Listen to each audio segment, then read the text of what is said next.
mas maraming Pilipino ang nagtitiwala at naniniwala sa kakayahan ni Pangulong Ferdinand R. Marcos Jr. na pamahalaan ang Pilipinas base yan sa resulta ng pinakahuling survey ng Octo Research. Isinagawa ang survey sa kasagsagan ng kaguluhan sa Middle East kung saan mabilis na kumilos ang administrasyon para tugunan ang malaking epekto ng gulo sa mga Pilipino. Ang detalye sa report ni Kenneth Paciente. Mas tumaas pa ang bilang ng mga Pilipino na tiwala sa pagtatrabaho ni Pangulong Ferdinand R. Marcos Jr.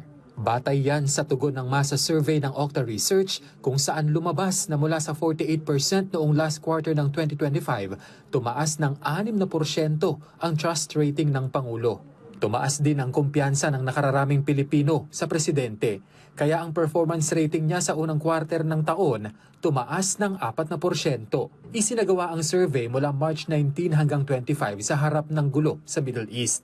Sa mga panahong yan, agad na umaksyon ang pamahalaan sa epekto ng gyera sa bansa, lalo na sa pagtaas ng presyo ng mga produktong petrolyo, kung saan agad na mahagi ang DSWD ng cash aid sa mga apektadong driver, na agad na sinundan ng fuel subsidy mula DOTR at 10 peso fuel discount naman mula sa DOE, katuwang ang Transportation Department. Walang patid ang hakbang na yan ng pamahalaan. Katunayan, patuloy ang special payout ng DSWD para sa mga TNVS driver. Sa Quezon Memorial Circle, maagang pumila ang mga benepisyaryo gaya ni Fernando at Camilo, na malaking tulong nila ang natanggap na 5,000 piso. Tuwang-tuwa po ako na makukuha ko na po yung 5,000. Maganda naman yung kasi hindi naman po mahirap ngayon pag kumuha po kasi lang, mabilis lang. Masaya kahit paano may malaking may tutulong nito sa panggasolina at saka sa pambayad ng mga nautang namin na pinanggasolina namin ng mga nakarang araw. Bagaman batid ng DSWD ang mga hamon sa distribusyon, pagbibigay din ng ahensya na nais lamang nilang makasiguro na ang mga pinakanangangailangan ang makatatanggap ng cash assistance. This stage kasi is we're doing it manual because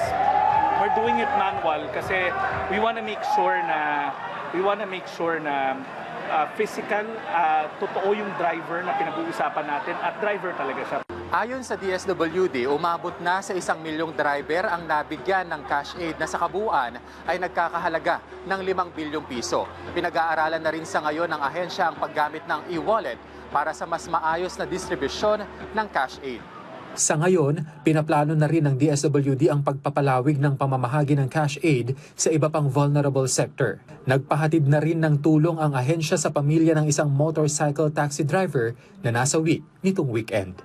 Kenneth Paciente, para sa Pambansang TV, sa Bagong Pilipinas.